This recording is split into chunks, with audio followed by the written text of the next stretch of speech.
Lorsque nous pensons au communisme, nous pensons en général à l'URSS.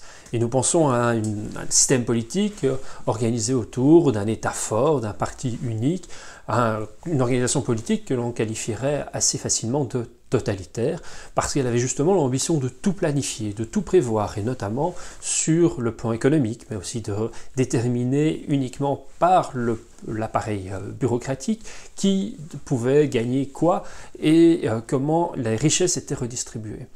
Pourtant, la finalité de la pensée de Marx, l'horizon dans lequel il inscrit sa réflexion, n'est pas du tout une réflexion menant à un État fort, à une société de type totalitaire. L'ambition de Marx, au contraire, c'est de construire une société sans classe et sans État. Oui, sans État. En fait, le rôle central donné à l'État est supposé être un moment de transition, le moment de la transition socialiste vers la société communiste, qui serait une société parfaitement réconciliée, où l'État lui-même ne paraît plus être nécessaire, précisément parce que les classes sociales disparaissent. Et les classes sociales disparaissent, on l'a vu dans la capsule précédente, parce que l'horizon ultime, c'est la suppression de la propriété privée, et dès lors, il n'y a plus une classe de ceux qui possèdent, de ceux qui sont propriétaires du capital, des moyens de production, et une classe de travailleurs qui sont exploités par ces capitalistes. L'horizon, c'est la suppression de la propriété privée, du coup la suppression des conflits pour l'appropriation privée de ressources rares, et dès lors l'inutilité de l'État. Ok, mais ça paraît peut-être utopique, ça paraît être un rêve un peu fou. Et pourtant, comprenons d'abord l'intuition de base. Imaginez que vous allez avec des amis, vous faites une micro-société et vous allez dans un verger. Et dans ce verger, il n'y a pas un arbre, il y a des centaines et des centaines d'arbres, tous fortement nourris en pommes. Ils portent de nombreuses pommes. Est-ce que dans ce verger-là, vous allez commencer à vous dépêcher pour vous approprier les pommes qui sont sur l'arbre le plus proche?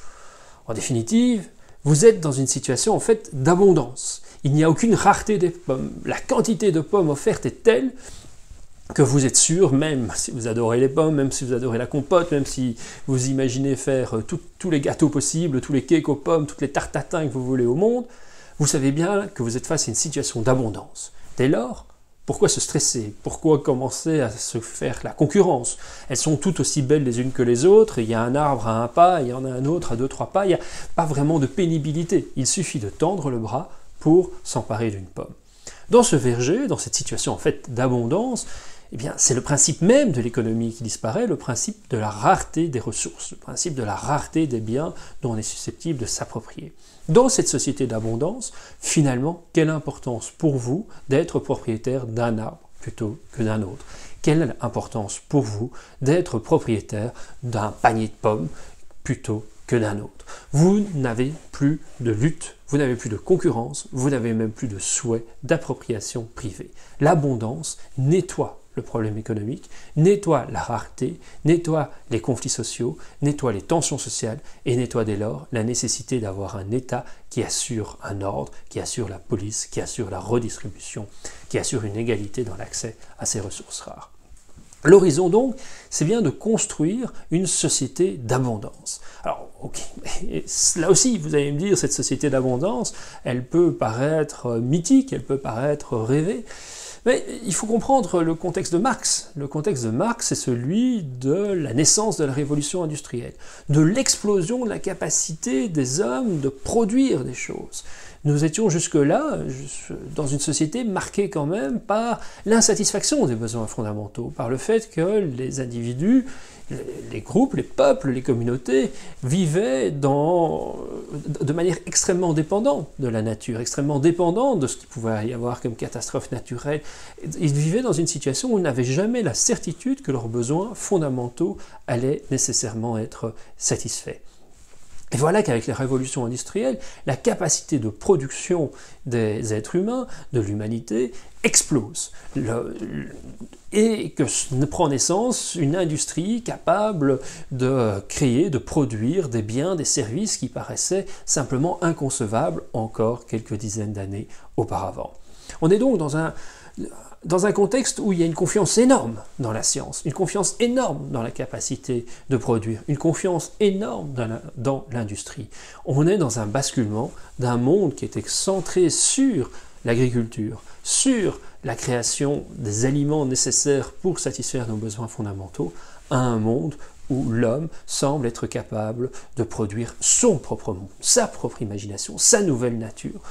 Pour revenir au mot de Descartes que nous avons vu dans le cadre du cours de philosophie morale, l'homme, par la puissance que la révolution industrielle lui donne, semble être en mesure de devenir maître et possesseur de la nature. Et à cet âge-là, à cette époque-là, la question climatique est encore loin de se poser. Donc, Marx peut avoir confiance dans le progrès, peut avoir confiance dans la capacité de production des êtres humains, peut avoir confiance dans la capacité de l'industrie. Et surtout, il a la conviction, c'est en cela qu'il va s'opposer à la confiance dans le progrès que l'on peut retrouver chez des philosophes, des politiciens, des économistes libéraux. Il pense que cette confiance passe par un rôle important de la planification. Que veut-il dire? En fait, il est dans un cadre de pensée qui est un cadre déterministe, inspiré d'ailleurs de Newton, inspiré du développement de la physique, de l'idée que la science est capable de prédire ce qui va se passer, que si sur base de la connaissance scientifique, sur base d'un certain nombre d'éléments factuels, on peut prédire ce qui va se passer. Ce qu'il compte, c'est d'avoir la concentration de l'information nécessaire pour pouvoir en déduire de manière scientifique ce qui va se passer, ce qui va être produit, ce qui sera nécessaire. Et la valorisation de l'État, c'est précisément cette valorisation d'un lieu où l'information est centralisée, d'un lieu où on peut concentrer à travers une bureaucratie la plus efficace possible les informations pertinentes pour déterminer quel va être le mode de production, le schéma de production, le système de production le plus efficace. Donc, la valorisation dans un premier temps de l'État et la valorisation d'une capacité de planification, de centralisation et d'optimisation de la production. Grâce à l'État en définitive, grâce à la collectivisation des moyens de production, parce que dans cette période intermédiaire, si l'État est là, c'est d'abord pour cette capacité de concentration de l'information, mais c'est aussi justement pour mettre fin à la propriété privée, en particulier à la propriété privée des moyens de production. C'est désormais, dans cette période de transition que Marx qualifie de socialiste, donc dans cette période de transition socialiste, nous avons besoin d'un État fort, d'un État qui possède les moyens de production, pour s'assurer d'ailleurs que la valeur ajoutée, le profit généré servent à la collectivité dans son ensemble, pour éviter aussi le gaspillage qui serait produit par une concurrence entre des propriétaires privés qui, dans une situation d'incertitude, ne savent pas quel est le bon niveau de production.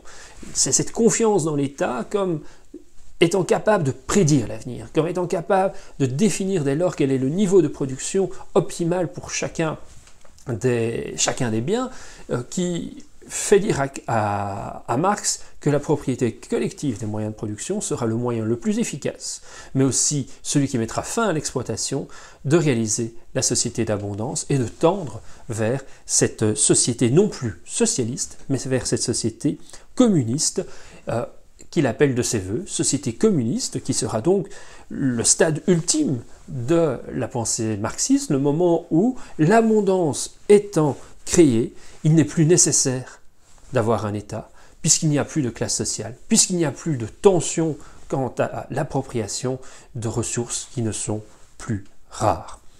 Et donc, on arrive à ce moment-là à l'idée que la propriété collective n'est plus tant la propriété nationalisée, n'est plus tant la propriété par l'État. La propriété devient réellement collective dès lors que les choses, les biens, les services ne font plus l'objet d'une lutte, d'une concurrence pour la possession. Lorsqu'on considère que les biens sont là, à disposition, sans qu'il y ait besoin